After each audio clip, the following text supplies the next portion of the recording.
As Ndudi hurried to the spot, what he saw made his blood run cold. Long time ago, in the quiet and uneventful village of Imenyi, lived a hunter named Ndudi. Imenyi was a small village surrounded by thick forests and beautiful landscape. The people lived simple lives, farming their hands, fishing in the nearby streams, and hunting in the deep forests. Beyond the village, however, lay the great forest of Ofiago, a place of both life and mystery.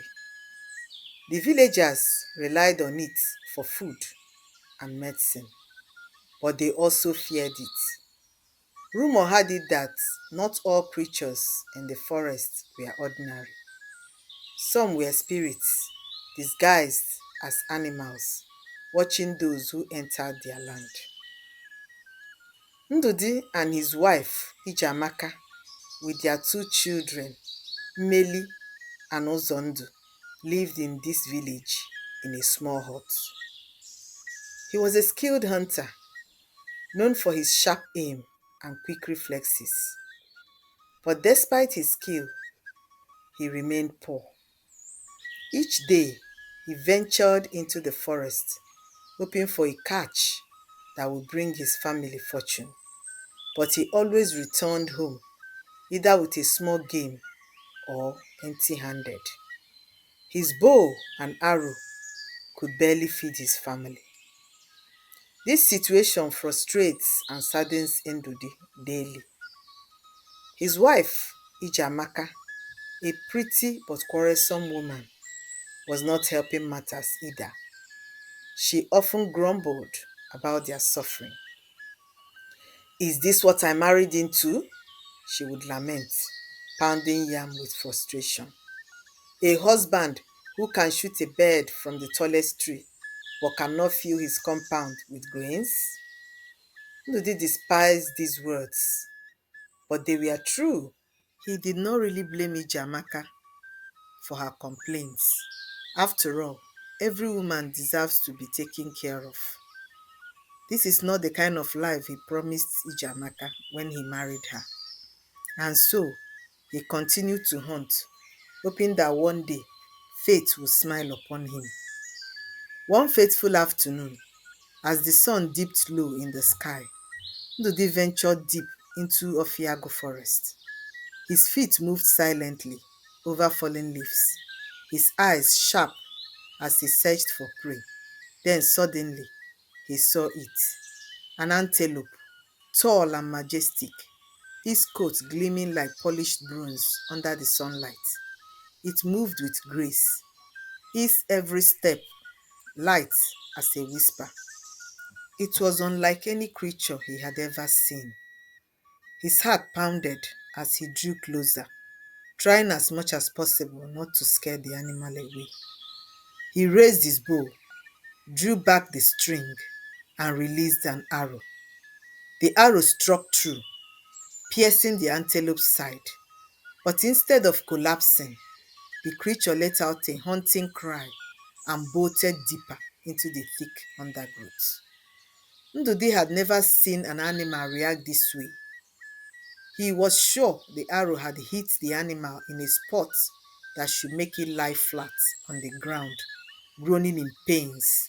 But instead, the antelope had sped off like nothing happened. Determined not to lose his prize, he pursued it, leaping over roots and pushing through tangled branches. His breath was ragged, his muscles burned, but he ran on. At last, he stumbled into a clearing, and what he saw made his blood run cold. There, before him, lay a woman. She was unlike any woman he had ever seen, tall and striking, with eyes dark as the midnight sky, and skin that shimmered like polished fine wood. Blood trickled from her side, exactly where his arrow had struck the antelope.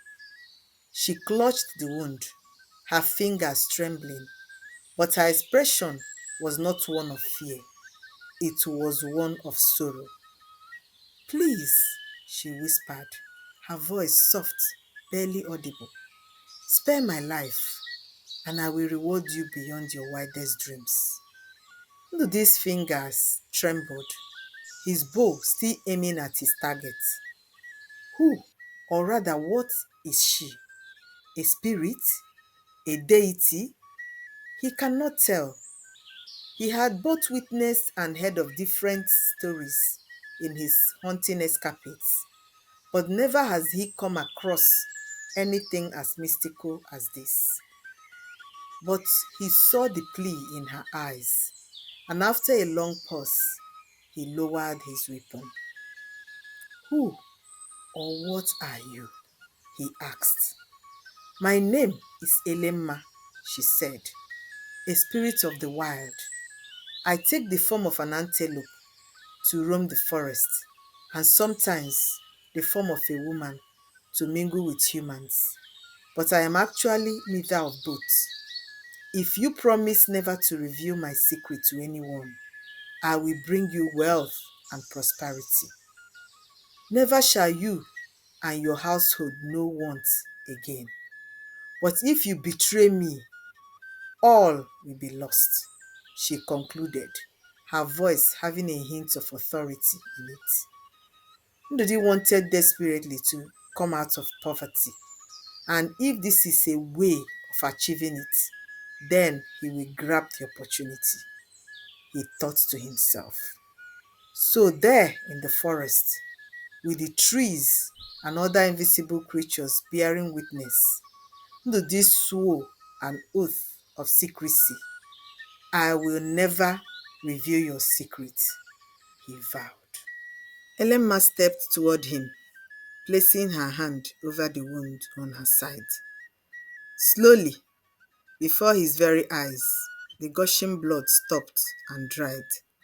The flesh sealed itself, and within moments, there was no trace of an injury. Ndudi gasped, almost staggering in disbelief. It took all his strength to pull himself together. I prefer you to call me Eferemma to avoid any suspicion from other humans, Elemma resumed, looking directly into Ndudi's eyes, as if trying to read his emotions. Eferemma. Sounds like a good name to me, Ndudi echoed, managing to regain his composure. That same day, Ndudi took Elemma home as his second wife. When they arrived at his home, they met Ijamaka outside. Welcome, she said, giving Elemma a questioning look. Ijamaka, this is Eferemma. She's from one of the neighboring villages, and she's my new wife, Ndudi said simply, with a hint of guilt in the tone of his voice. Under normal circumstances, he ought to inform his wife about his intentions to take another wife, as the custom demands. But considering the prevailing circumstance, it was not possible for him to do so. Ijamaka was shocked at her husband's announcement. She knows she cannot stop her husband from taking other wife or wives, but the least he could do was to inform her before now. She felt overlooked, but managed to maintain a straight face. Welcome, she said again, without emotion, and entered the hut. Eferemma kept her promise, and within a short time, Ndudi became wealthy. With Eferemma's presence, everything in Ndudi's life flourished. His farm yielded more than ever. His hunt caught the biggest animals, and his once empty purse jingled with cowries. His newfound wealth did not go unnoticed by the villagers, who kept wondering how Ndudi, who was once a very poor man, became so wealthy overnight. They wondered if his affluence is connected with his new wife, Eferemma, but no one dared to voice their suspicion.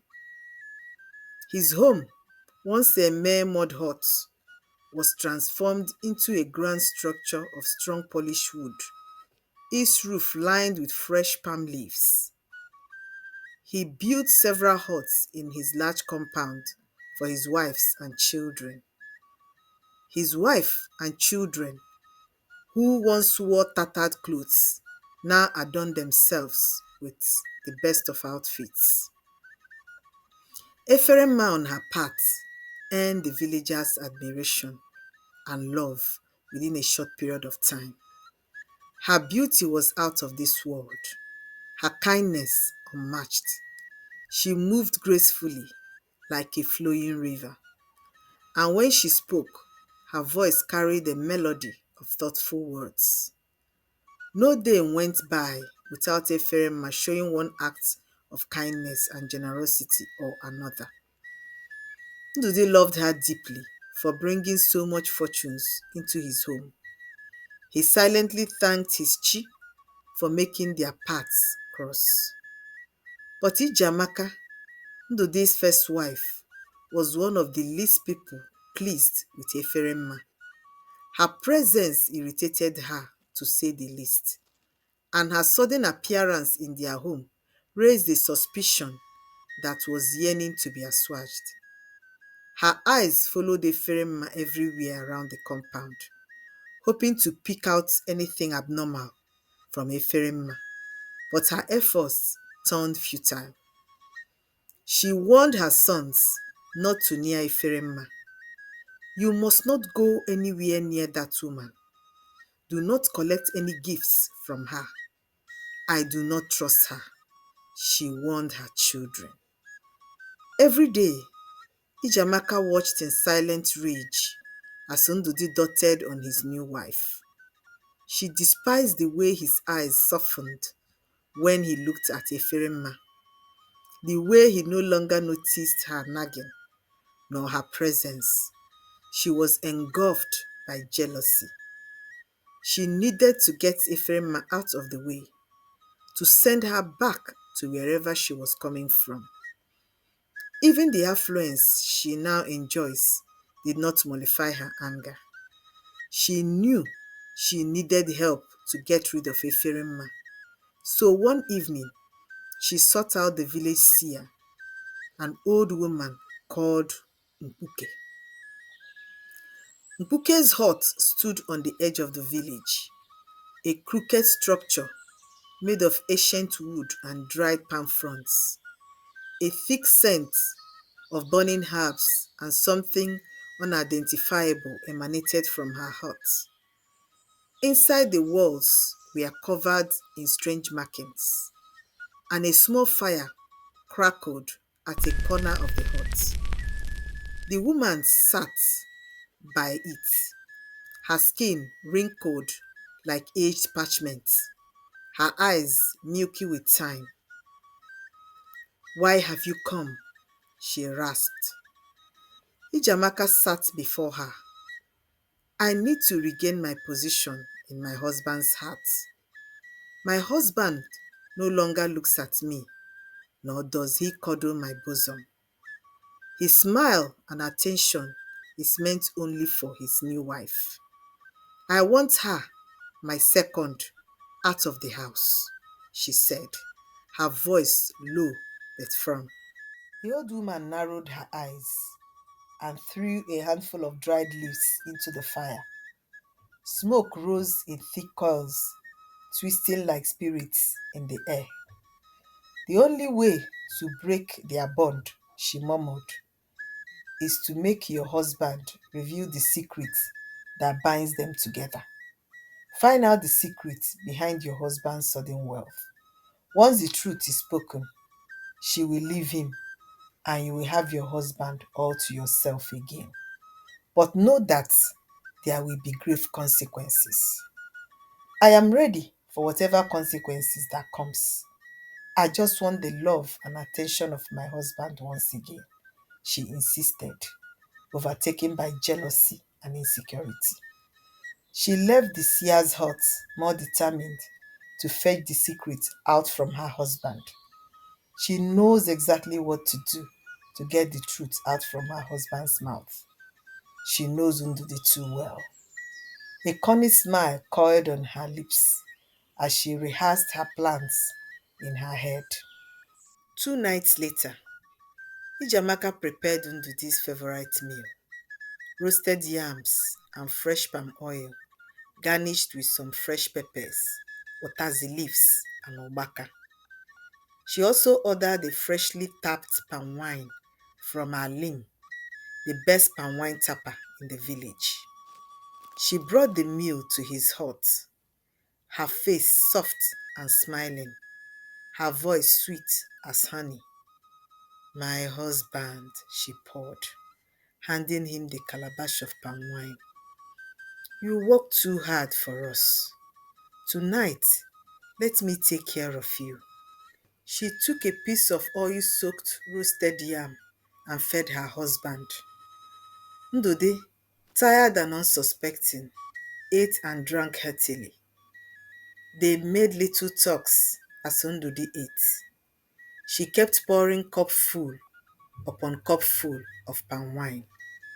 As the effect of consuming many cups of palm wine began to hit Ndudi, his eyelids grew heavy, his mind fogged, and his lips loosened. Tell me, my crown, Ijamaka whispered, tracing a finger down his arm. How did our fortune change? What secret do you and Eferema share? At first, Ndudi shook his head. He tried to resist, but Ijamaka coerced him, stroking his hair. My husband, you and I have lived together for almost a decade. We have shared secrets we have both kept with sealed lips. Tell me, I promise to keep it between us, she whispered sweetly into his ears. Ndudi pondered over his wife's words. She is right. Ijamaka has never exposed their shared secret before, but he did not realize that Ijamaka's intentions are not genuine this time. Eventually, the words slipped from his lips like water from a broken pot. Eferema is not just a woman, his Lord. She is a spirit. She turns into an antelope in the forest. She is the source of my sudden wealth, he confessed amid slumber. As Ndudi lay snoring, Ijamaka smiled in triumph. She has finally gotten what she wanted, and she will soon strike like a cobra in wait. At dawn, Ijamaka got up to sweep, and while sweeping, she started singing a mockery song. My dear woman, we all are happy for you. Animal woman, we all are happy for you. From animal kingdom, we all are happy for you. Welcome, welcome, welcome to our kingdom. When Eferema, who is Elemma, heard this song, she knew Ndude has broken his vow. She stepped aside, her face dark with fury, her heart breaking. You have betrayed me, she whispered, turning to Ndude, who is now sober, and you will feel the wrath of an aggrieved spirit. Ndude knelt down, begging, his expression filled with regret. But Elemma paid no heed to his pleas. She raised her hand towards the sky, and a whirlwind erupted. Ndudu watched in horror as his wealth and possessions disappeared one by one. In an instant, he became the wretched Ndudi once more. Everything happened so fast, faster than he could comprehend. Elema turned, and headed towards the forest where Ndudi met her. Ndudi knelt down, sobbing uncontrollably, while Ijamaka watched in utter shock. Her face, a combination of regret and sorrow. She had brought ruin upon her family through her uncontrollable jealousy. And so Ndudi, who was once favored with fortunes, was left with nothing but regrets. The end. Did you notice how Ijamaka drove away her destiny helper out of sheer jealousy? Do you think Ndudi's behavior pushed Ijamaka to her actions? Let's know your thoughts at the comment section.